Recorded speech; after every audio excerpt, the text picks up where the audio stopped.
outros. A vontade de Deus é que você creia no seu Filho. Então o culto, para ser agradável a Deus, tem que ser em espírito e em verdade. Porque o que Deus mais quer neste mundo é salvar pessoas. Será que você tem andado como um cristão de verdade? Não existe nada que a gente faça que possa comprar a salvação, porque Jesus já conquistou ela na cruz por nós. Vamos meditar aqui em 1 João, capítulo 1, a partir do versículo 5. A palavra de Deus diz assim: Ora, a mensagem que da parte dele temos ouvido e vos anunciamos é esta. Da parte de quem? Da parte de Cristo. Que Deus é luz, e não há nele treva nenhuma.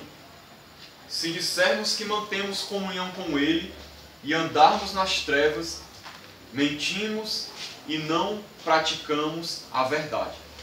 Então João vai trazer à memória das pessoas aqui a mensagem de Cristo. E é o que, em nome de Jesus, a gente está hoje meditando aqui, na mensagem de Cristo. Porque a mensagem que a gente reflete aqui sempre é dele, não temos outra mensagem para refletir. E ele destaca que a mensagem é esta, que Deus é luz e nele não há treva nenhuma. Ou seja, o que João quer dizer com isso?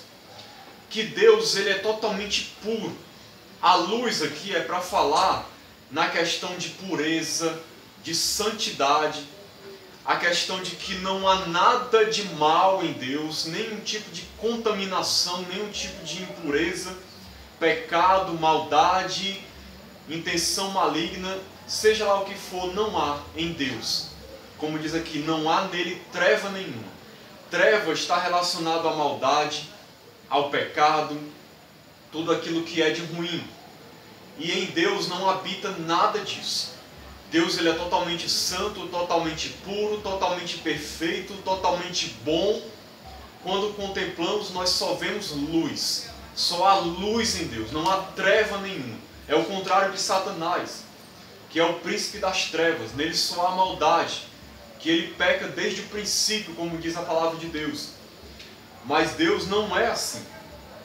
E aí no versículo 6 diz: Se dissermos que mantemos comunhão com ele e andarmos nas trevas, mentimos e não praticamos a verdade. Em outras palavras, se Deus é luz, e se nós dissemos que temos comunhão com ele, nós não podemos andar nas trevas. O que é andar nas trevas? É viver numa vida entregue ao pecado, entregue à maldade, entregue à impureza, às contaminações desse mundo, andando conforme o sistema desse mundo, andando conforme a vontade do diabo. Isso é andar nas trevas. Andar aqui significa modo de vida, viver diário, é o que você anda continuamente praticando, a maneira como você está vivendo. É isso que significa andar na Bíblia. Quando você vê andar, está falando do modo de vida, a maneira como uma pessoa vive. Então, se alguém anda nas trevas, o que a palavra diz? Que essa pessoa está mentindo. Porque alguém que anda nas trevas não pode ter comunhão com Deus. Por quê? Porque Deus é luz. Então, se Deus é luz, aquele que anda em comunhão com Ele não pode estar nas trevas. Porque se essa pessoa está nas trevas, e se fosse possível ela ter comunhão com Deus que é luz, então Deus estaria contaminado com trevas. Vocês estão entendendo por que não é possível? Porque Deus é totalmente luz. Então, para alguém andar nele, tem que estar andando na luz, ou seja, vivendo uma vida que agrada a Deus. Isso não significa perfeição, porque ninguém é perfeito, mas significa que a pessoa está com o coração debruçado em Deus. Seu coração está voltado para Deus, ela está inclinada para Deus, com a disposição de fazer a vontade de Deus, de agradar a Deus. Isso é andar na luz e não andar nas trevas. Então, se alguém disser, olha, eu tenho comunhão com Deus, mas vive nas trevas, no pecado, essa pessoa está mentindo, ela está se enganando a ela mesma e está enganando os outros. Mas a Deus ninguém engana. Então, não podemos andar nas trevas. Versículo 7 diz: Se porém andarmos na luz, como Ele está na luz, mantemos comunhão uns com os outros. E o sangue de Jesus, seu Filho, nos purifica de todo pecado. Ou seja, em outras palavras, quando andamos na luz, como Ele está na luz, então o que acontece? A gente tem comunhão uns com os outros, todo mundo na luz, e o sangue de Jesus nos purifica de todo pecado. Então, Jesus ele veio para nos purificar de todo pecado, por meio do seu sangue, ou seja, por meio do seu sacrifício, pelo fato dele ter morrido na cruz do Calvário em nosso lugar, ele se entregou por nós para poder, por meio do seu sangue, do seu sacrifício, ele nos purificar de todo pecado. Então a vontade de Deus é nos purificar de todo pecado. Então aquele que anda na luz, ele foi purificado do seu pecado. E isso se torna uma realidade para ele. Ele foi purificado do pecado, porque ele está andando na luz. O que significa ser purificado do pecado, de todo pecado, como diz aqui? Significa, irmãos, que a pessoa foi perdoada. Significa que a pessoa foi aceita na presença de Deus. Todo cristão, a gente precisa compreender isso. Quando ele é salvo, ele é purificado de todo pecado. Não importa o que ele fez no passado, não importa como ele andou, não importa como era a sua vida antes. No momento que ele crê em Jesus, que ele é salvo, ele é aceito por Deus como um filho de Deus. E o que acontece? Por causa do sacrifício de Jesus, ele é purificado de todo pecado. Deus agora o vê como uma pessoa pura. Deus agora o vê como alguém que está vestido de vestes brancas, mais alvo do que a neve. Como diz na palavra de Deus, ainda que os nossos pecados sejam vermelhos como a escarlata, Deus nos purifica e nos torna mais alvos do que a neve, nos dá vestes brancas. E é uma simbologia para mostrar que a gente foi perdoado. Deus não mais nos vê como pecadores. Quando a gente é salvo, a gente ainda peca, a gente vai ver isso aqui. A gente ainda comete pecado. Mas o nosso coração foi purificado por Deus. A maneira como Deus nos vê agora como alguém que é puro, por causa do sacrifício de Cristo. Jesus nos atribui justiça, a sua pureza. Deus nos vê como vê Jesus, puro, justo. Porque é isso que a gente vai ser um dia totalmente. No momento agora o pecado ainda está presente em nós. No momento agora a gente é liberto do poder do pecado. Mas ele ainda continua presente aqui. Só que a gente já foi perdoado. Porque agora a gente é uma nova criatura, a gente anda em novidade de vida, a gente foi salvo por Cristo. Deus não mais nos vê como pessoas condenadas, debaixo de maldição e andando em impureza. Porque o sangue de Cristo nos purifica de todo pecado. E é assim que Deus nos vê.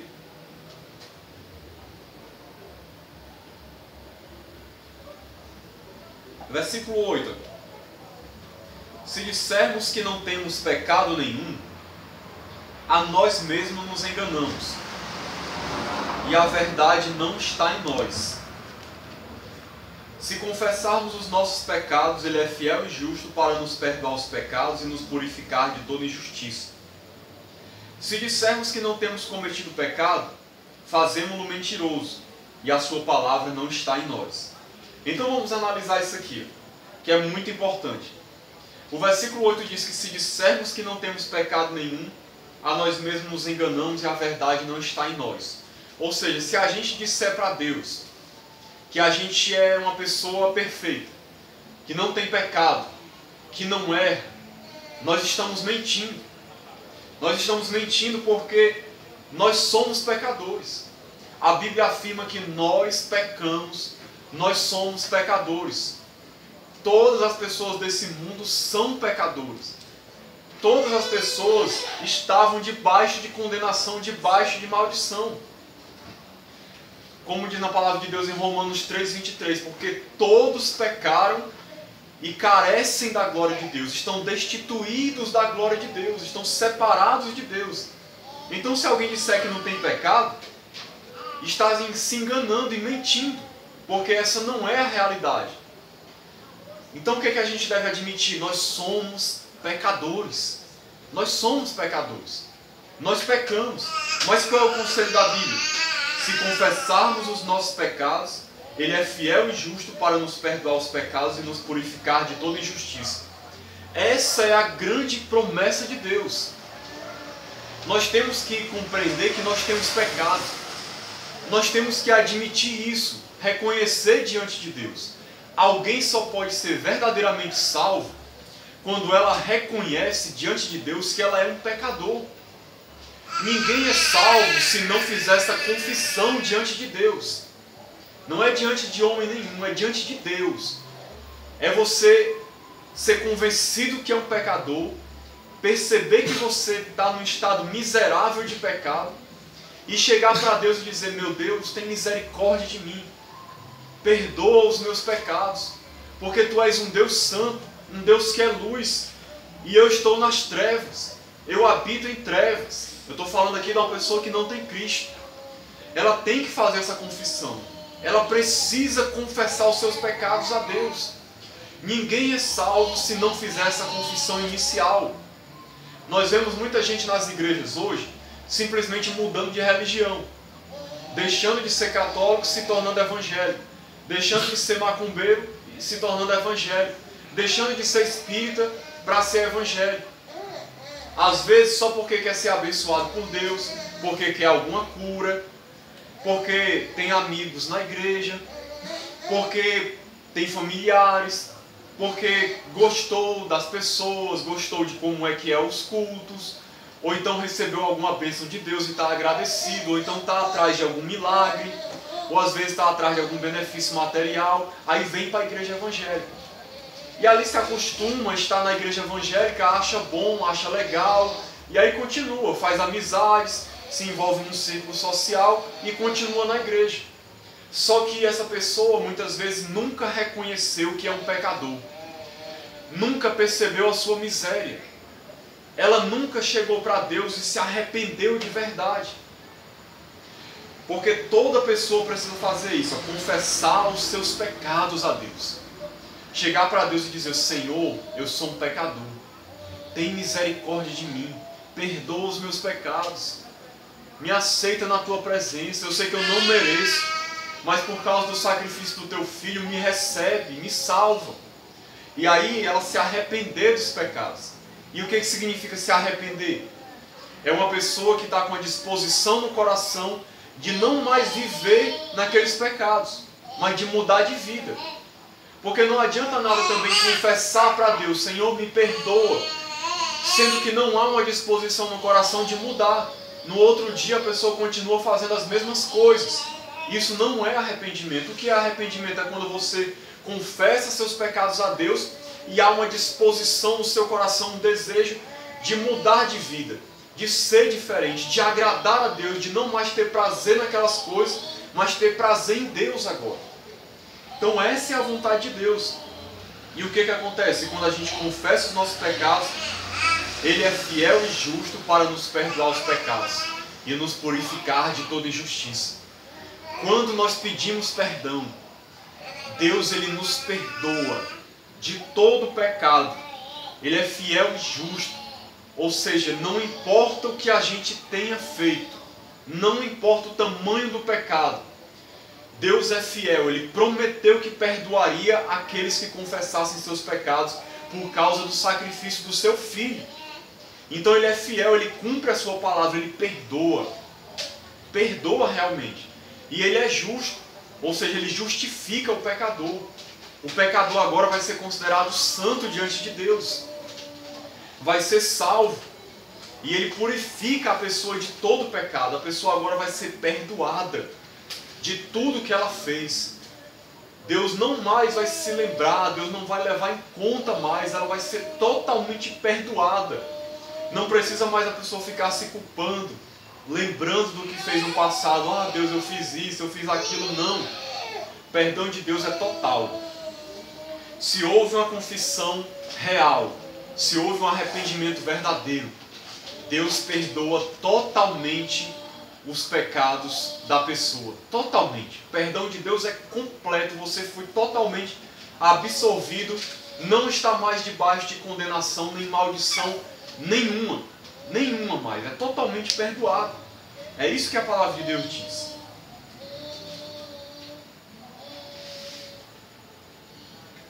Versículo 10. Se dissermos que não temos cometido pecado, fazemos-no mentiroso, e a sua palavra não está em nós. Aqui ele já fala num sentido de continuidade. Se dissermos que não temos cometido pecado, fazemos-no mentiroso. Ou seja, mesmo depois de convertido, se a gente disser que não tem cometido pecado, a gente vai estar mentindo. Porque todas as pessoas pecam. Mesmo o cristão, ele peca.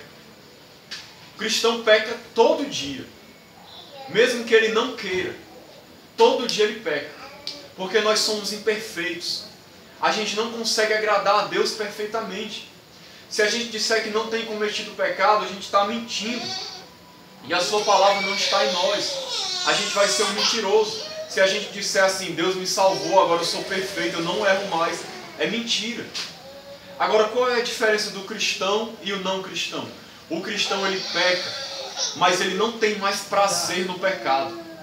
Não é algo mais que ele gosta. Ele não ama mais aquilo. Quando ele peca, ele se sente mal.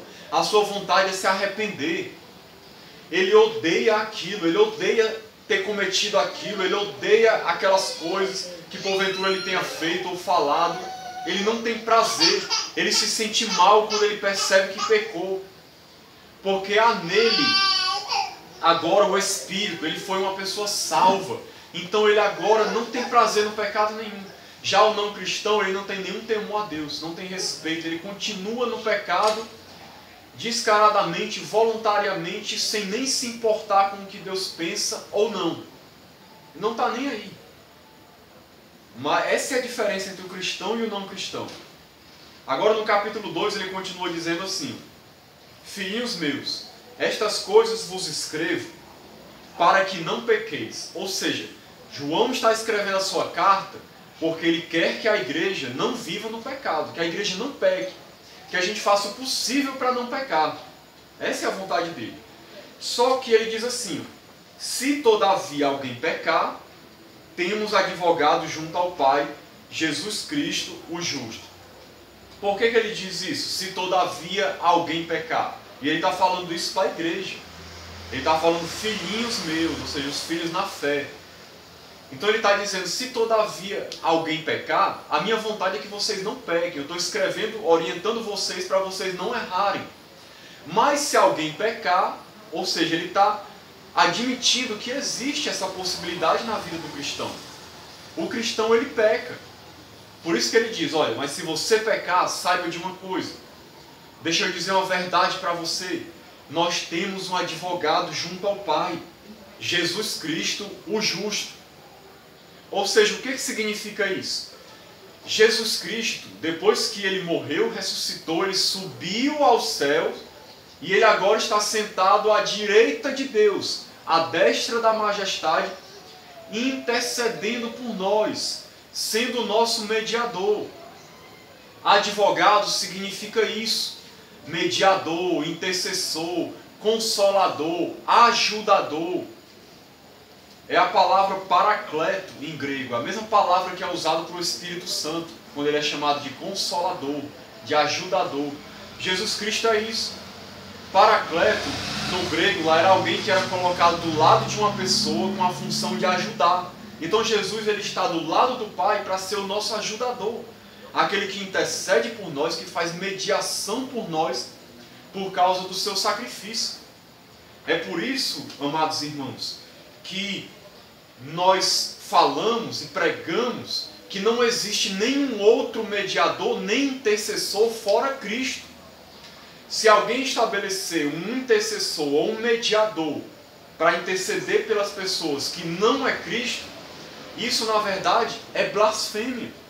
Porque Cristo foi o único que subiu ao céu e sentou-se à direita do trono para ser o advogado, aquele que faz mediação entre as pessoas e Deus. Ninguém mais, nenhuma outra pessoa tem autoridade, nem poder, nem foi colocado por Deus para exercer essa função de ser um intercessor e de ser um mediador entre Deus e os homens. Só Jesus Cristo cumpre esse papel e cumpre perfeitamente. Por quê? Porque Ele é homem, mas Ele é Deus, é divino. E Ele morreu na cruz no nosso lugar. Então nenhuma outra pessoa pode fazer isso. Quando alguém vai buscar intercessão ou mediação numa outra pessoa, ela está fazendo um esforço inútil. Ela está buscando alguém que não pode fazer nada por ela, que nem sequer pode ouvi-la.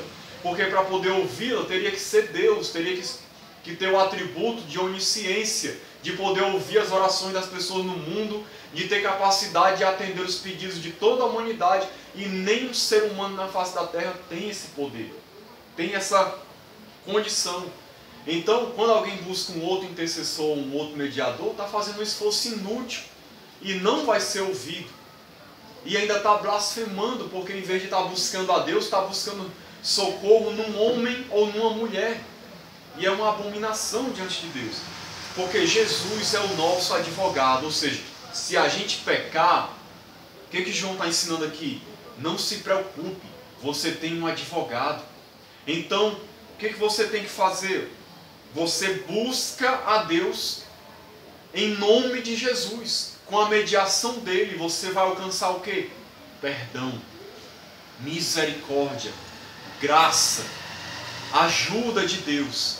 Porque você está buscando a Deus em nome de Cristo como seu advogado. E Ele intercede pelas nossas vidas. Ele intercede por todo aquele que é cristão. E aí o que acontece? A pessoa é perdoada. Então toda vez que um cristão peca, ele deve fazer o quê? Buscar a Deus por meio de Cristo, em nome de Jesus, para receber o perdão, para receber a misericórdia e a graça de Deus, e assim continuar com a sua vida. É assim que o cristão vive. Ele não se arrepende só quando ele se converte. Ele se arrepende constantemente. Toda vez que ele vê que pecou, que ele desagradou a Deus, ele busca a Deus, pede perdão e é perdoado por Deus por causa do advogado que é Cristo. Versículo 2.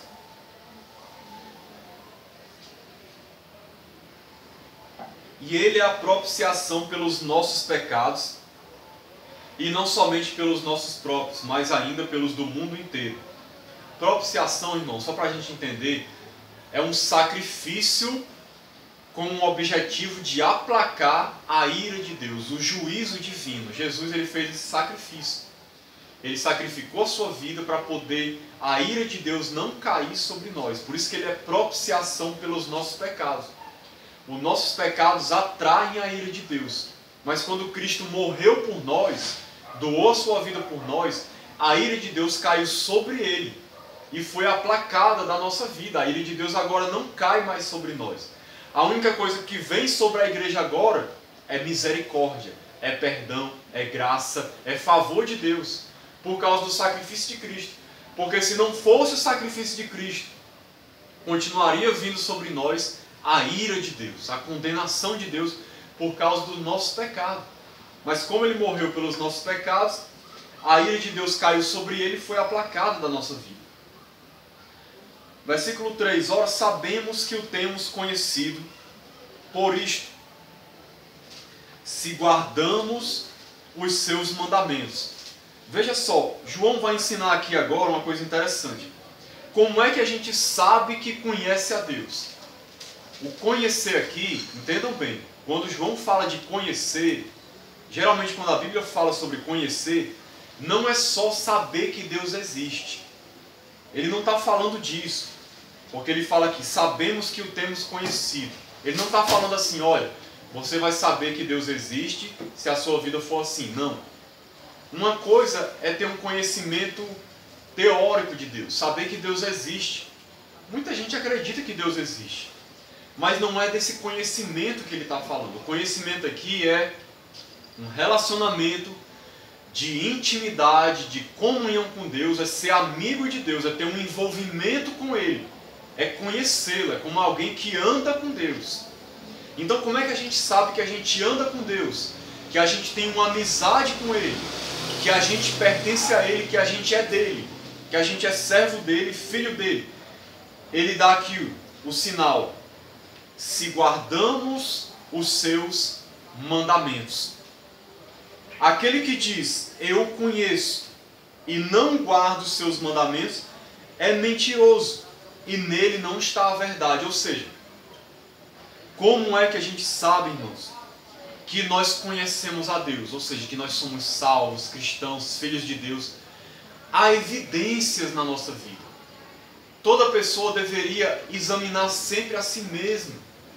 Todas as pessoas nas igrejas deveriam fazer isso, mas elas não fazem. Se elas fizessem isso, muitas delas mudariam de vida. Por quê? Porque o grande sinal de que alguém conhece a Deus é o fato dela guardar os seus mandamentos. Ou seja, o que é guardar? É ouvir a palavra, entesourar isso no seu coração, guardar no seu coração e procurar praticar, obedecer aquela palavra que você está ouvindo. Você andar conforme os ensinamentos. Os mandamentos aqui não está falando dos 10 mandamentos. Geralmente quando se fala de mandamentos, as pessoas só lembram dos 10 mandamentos da lei. Então, os mandamentos aqui são todos os princípios morais da lei, todos os mandamentos de Cristo, tudo aquilo que Jesus ensinou. Esses são os mandamentos, são os seus mandamentos. Então, quando a gente guarda, esse é o sinal de que a gente é cristão. Nós não somos salvos por guardar os mandamentos, não. Tem gente que pensa que é salvo se ela for uma pessoa boa, se ela guardar os mandamentos, aí ela se esforça para guardar os mandamentos e pensa que por causa disso ela vai ser salva. Ninguém é salvo por isso. A pessoa está invertendo as coisas. Como é que a salvação acontece? Você crê em Jesus, você entrega a sua vida para Ele, se arrepende dos seus pecados, reconhece Ele como teu Senhor e toma uma decisão de viver para Ele, de andar com Ele. E aí o que acontece? Como consequência disso, a sua vida muda, seu coração muda e você vai passar a ter prazer em obedecer a Deus, em andar conforme os seus mandamentos. Então guardar os mandamentos é uma consequência de alguém que foi salvo. Nós não podemos inverter as coisas, achar que conquista a salvação guardando os mandamentos. Não. Você primeiro é salvo pela fé e guardar os mandamentos é uma consequência da transformação do coração. Então toda pessoa pode examinar a si mesma e saber se ela é salva ou não. Se ela está guardando os mandamentos, se ela está andando em obediência, se ela mudou de vida, se agora o seu coração é diferente, se agora ela tem prazer nas coisas de Deus e não mais nas coisas do mundo, se agora a sua vontade é agradar a Deus e não a si mesma, ou ao diabo, ou ao mundo.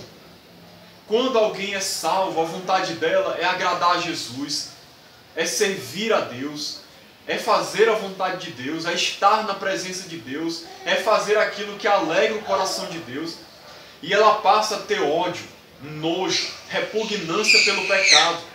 Tudo que é pecado, tudo que é mundano, tudo que é impuro, tudo que é relacionado a Satanás, a pessoa quer distância, a pessoa quer abandonar, a pessoa não quer mais saber daquilo na sua vida. Ela cria uma repugnância, ela odeia aquilo. Quando a pessoa se converte, é isso que acontece. O prazer dela agora é guardar os mandamentos.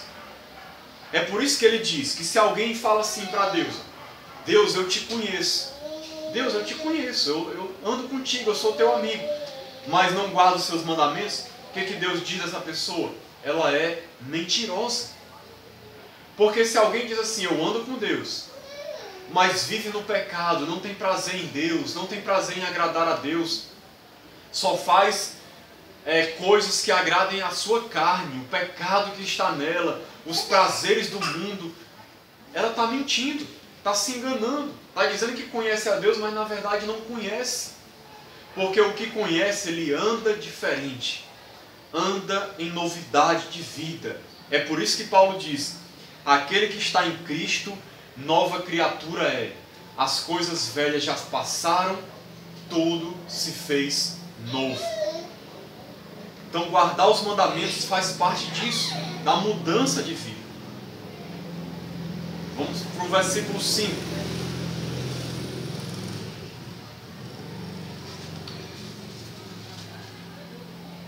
Aquele, entretanto, que guarda a sua palavra, nele verdadeiramente tem sido aperfeiçoado o amor de Deus. Ou seja, alguém que obedece a palavra, esse verdadeiramente tem um amor de Deus no coração. É isso que ele está dizendo.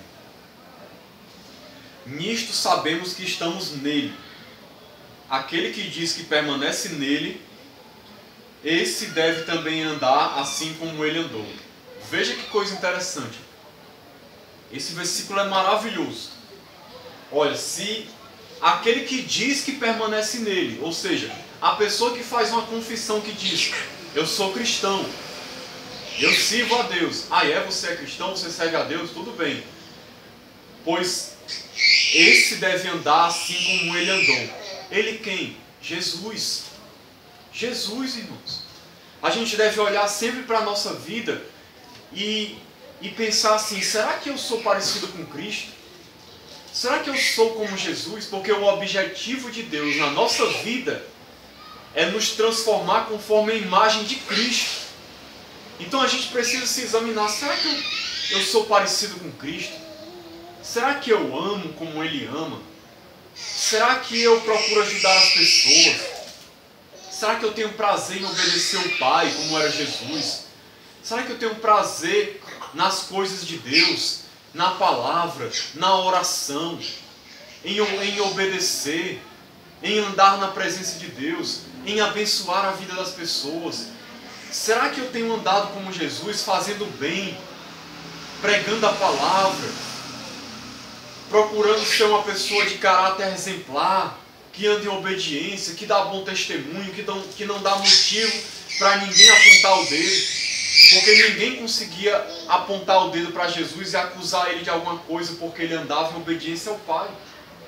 O cristão, Paulo ensina, tem que viver a vida de uma maneira irrepreensível, ou seja, ele vive de tal maneira que ninguém na rua vai apontar o dedo para ele e dizer assim: olha esse cristão aí, isso aí é um falso cristão. Ele diz que é crente, mas eu conheço a vida dele, ele vive no pecado. Como é que a gente está andando? Como é que é a nossa vida? A gente está andando como Jesus? A gente é parecido com Ele?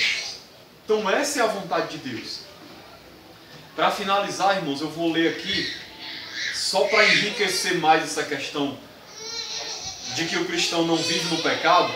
Pule aí para o capítulo 3, versículo 7. A gente vai ler do 7 ao 10.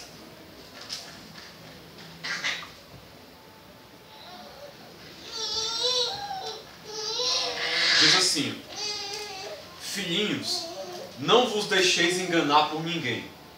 Aquele que pratica a justiça é justo, assim como ele é justo. Ele quem? Deus.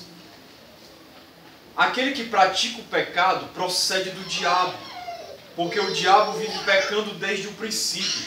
Olha só que interessante, eu quis ler esse versículo porque João dá uma informação a mais.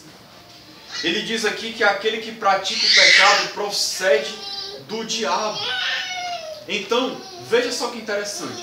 Além da pessoa que vive no pecado, ela não ser filho de Deus, ainda tem um agravante. Ela procede do diabo. Ou seja, ela é filho do diabo. Por isso que Jesus disse para os fariseus: vocês têm por pai o diabo, porque vocês estão fazendo a vontade dele. Então veja que coisa interessante. Ninguém pode ficar em cima do muro. Tem gente que diz assim, né? Olha, eu não sou de Deus, eu não estou agradando a Deus, mas também eu não sou do diabo, não. Eu não sou de nenhum dos dois. Eu estou em cima do muro. Não existe isso. Como aquele que vive pecando, como ele diz aqui, procede do diabo, ou seja, é alguém que é da parte de Satanás, que tem comunhão com o inimigo. Porque quem peca desde o princípio é o diabo. Então toda pessoa que vive na prática do pecado continuamente, sem mudar de vida, sem se arrepender, ela na verdade está fazendo uma aliança com Satanás, ela está se assemelhando ao diabo, ela está vivendo como o diabo, que é alguém que peca desde o princípio. Então, além dela não ser filha de Deus, ela é alguém que procede do diabo. Não é uma pessoa que está em cima do muro. Ou você é de Deus, ou você é de Satanás. É o que João está ensinando aqui. Aí ele diz assim: para isto se manifestou o Filho de Deus, para destruir as obras do diabo. Quais são as obras do diabo? É o pecado, as maldades. Todo aquele que é nascido de Deus não vive na prática do pecado, pois o que permanece nele é a divina semente. Olha só, João dá outra informação aqui rica, preciosa. Ele diz assim: o que nasceu de Deus não vive na prática do pecado, que é o que a gente já falou. Agora, por que ele não vive na prática do pecado? Porque o que permanece nele é a divina semente. Veja que interessante, é isso que faz a diferença na vida do cristão. Por que ele não vive no pecado? Ele pode até pecar, cometer um deslize, como eu falei para vocês, mas ele não vive. Não é um hábito dele, não é uma coisa que ele anda naquilo aqui constantemente. Por que ele não vive nessa prática? Porque a divina semente está dentro dele, ou seja, Deus colocou dentro dele uma semente divina. Que semente é essa? A palavra de Deus. A gente vê isso em outros textos. O Espírito Santo. Deus colocou em nós algo dele, da parte dele. O cristão tem dentro de si o Espírito de Deus, a palavra de Deus que ele guarda, o amor de Deus que foi derramado no seu coração. Então foi colocada uma semente divina sobre ele. É por causa dessa semente que ele não vive no pecado. Porque ele foi transformado de tal maneira que agora o seu prazer não é mais aquilo. Não é por causa dele. Percebam que isso é importante. Não é porque o cristão se esforça, não. Não é porque ele dá duro para conseguir permanecer santo, não. É porque tem uma divina semente dentro dele. É Deus dentro dele, fazendo ele viver agora em santidade, não mais em pecado. É Deus dentro de nós que faz a diferença. Por isso que ele diz aqui: esse não pode viver pecando, porque é nascido de Deus. Olha só a linguagem que ele usa. Esse não pode viver pecando, ou seja, não tem como ele viver pecando. Ele não vai viver pecando porque ele nasceu de Deus, tem Deus dentro dele. Ele não vai viver no pecado. Ele está constatando aqui um fato. Quem nasce de Deus agora anda em santidade, em novidade de vida, em mudança. E aí ele fecha no versículo 10, e a gente vai concluir aqui, dizendo assim: nisto são manifestos os filhos de Deus e os filhos do diabo. Ou seja, em outras palavras, vai ficar em evidência, claro, para todo mundo, quem é filho de Deus e quem é filho do diabo. Nisso aqui que eu vou falar. Todo aquele que não pratica justiça não procede de Deus, nem aquele que não ama seu irmão. Então, aquele que não pratica a justiça, ou seja, não vive em obediência, não procede de Deus. Procede de quem? Do diabo. Assim como aquele que não ama a seu irmão. E aí ele vai começar a falar do amor aqui, que foi a mensagem do domingo passado que a gente pregou. Então, irmãos, aquele que é de Deus não vive no pecado. Se ele vive no pecado, ele procede do diabo. João é bem claro. Então, que a gente possa refletir nessas coisas na nossa vida e, fazendo um resumo aqui bem rápido, que a gente possa se manter firme nessas verdades, sabendo que que nós somos pecadores por natureza, mas se a gente pediu perdão a Deus, a gente foi perdoado. Se a gente se arrependeu de verdade, nós fomos perdoados. E agora, no estado de cristão, eu vou pecar? Peco, porque eu não sou perfeito. Mas não mais como antes, tendo prazer naquilo, vivendo naquilo continuamente. E se eu pecar? Busque a Deus em nome de Cristo, é o nosso advogado, para receber perdão. Receber o perdão de Deus e aí continuar com a sua vida, sabendo que foi perdoado e tendo uma mudança de vida. Porque a vontade de Deus é que quando a gente peca, a gente peça perdão e mude de vida. Por quê? Porque é como a gente viu no final aqui. O cristão não vive pecando. Então, por exemplo, alguém dizer assim, olha, eu sou cristão, mas irmão, não consigo deixar de ficar bebendo direto, de viver na embriaguez. Eu não consigo me libertar. É mentira. Há poder em Cristo para você ser liberto desse pecado. Pode demorar um tempo, um processo, mas você pode ser liberto daquilo se você quiser. Irmão, eu sou cristão, mas eu vivo na prostituição, eu não consigo me libertar. Mentira, se você quiser, você pode ser liberto daquilo. Você não foi chamado para viver no pecado. Jesus Cristo disse, se o Filho do Homem vos libertar, verdadeiramente sereis livres. Jesus tem poder de nos libertar do poder do pecado, para a gente não mais ser escravo do pecado. Se alguém disser, irmão, eu sou cristão, eu não consigo deixar de ser mentiroso, eu não consigo deixar de ser fofoqueiro, eu não consigo deixar de ser homossexual, eu não consigo deixar de ser pervertido, eu não consigo deixar de ser invejoso, eu não consigo deixar de ser avarento, ganancioso, mau, não tenho amor pelas pessoas. É mentira. Consegue sim, se buscar a Deus. Deus ele tem poder de nos libertar de todo o pecado. Você pode até cometer deslizes em algum momento da sua vida, ter uma recaída, mas isso não vai ser mais uma coisa constante, de você viver naquilo como era antes. Deus nos chamou para nos mudar de vida, para não ser mais escravos do pecado, para ser pessoas diferentes, que andem em santidade, que andem em obediência. Se a gente buscar isso em Deus, buscar libertação, buscar ajuda, é isso que Deus tem para nós. É possível sim mudar, ser diferente, andar em santidade, consagração a Deus. É possível. É a vontade de Deus. É isso que Deus tem para nós. Uma vida nova, uma vida diferente, uma vida de santidade. Onde o pecado vai ser um acidente. Não vai ser mais um hábito, um costume, uma coisa constante. Então que Deus nos abençoe, nos ajude a praticar e viver essas coisas para a glória do seu nome, em nome de Jesus. Amém. Glória a Deus.